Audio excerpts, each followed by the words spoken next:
Assalamualaikum warahmatullahi wabarakatuh. Sahabat suara hati, Tuhan jangan kau baca, tapi kau rasa. Bukanlah kalimat penolakan terhadap wahyu, akal, atau teks suci, melainkan kritik halus terhadap cara manusia berhenti pada simbol dan huruf tanpa menembus makna dan kehadiran. Tuhan tidak pernah menjadi objek pengetahuan semata, sebagaimana objek duniawi yang bisa dibaca serta didefinisikan oleh bahasa.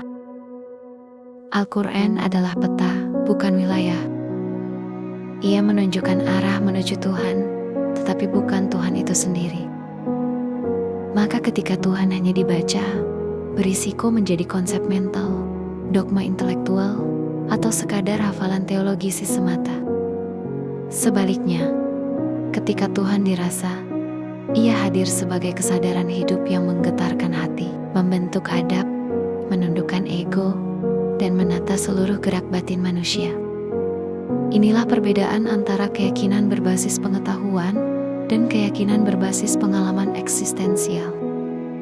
Tuhan harus dipahami sebagai realitas mutlak yang tak terjangkau sepenuhnya oleh bahasa dan logika. Akal memiliki fungsi penting sebagai penerang jalan, tetapi ia berhenti di ambang kehadiran ilahi. Pada titik inilah hati menjadi instrumen pengetahuan yang lebih dalam, karena hati mampu menerima rasa, penyingkapan, dan penyaksian. Merasakan Tuhan bukan berarti menjadikan Tuhan sebagai perasaan subjektif semata, melainkan menyadari kehadirannya dalam sunyi, dalam sabar, dalam takut dan harap, dalam taubat dan syukur, hingga dalam keterbatasan dan kehancuran diri. Tuhan dirasa ketika ego melemah, ketika kesadaran manusia menyatu dengan makna kehambaan. Banyak orang fasih berbicara tentang Tuhan, mengutip ayat dan dalil, tetapi miskin kehadiran ilahi dalam perilaku.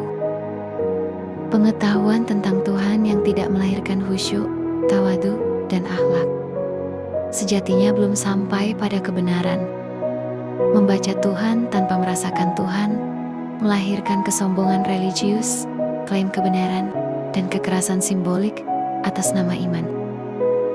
Sebaliknya, merasakan Tuhan melahirkan kelembutan jiwa, kehati-hatian dalam menilai, kasih sayang kepada makhluk, dan kesadaran bahwa diri ini selalu berada dalam pengawasan dan kasih-Nya. Pada akhirnya, yang terpenting bukanlah seberapa banyak definisi tentang Tuhan, melainkan pada kedalaman kehadirannya dalam hati. Karena Tuhan lebih dekat daripada urat nadi, tetapi hanya bisa disentuh oleh hati yang hidup dan merendah.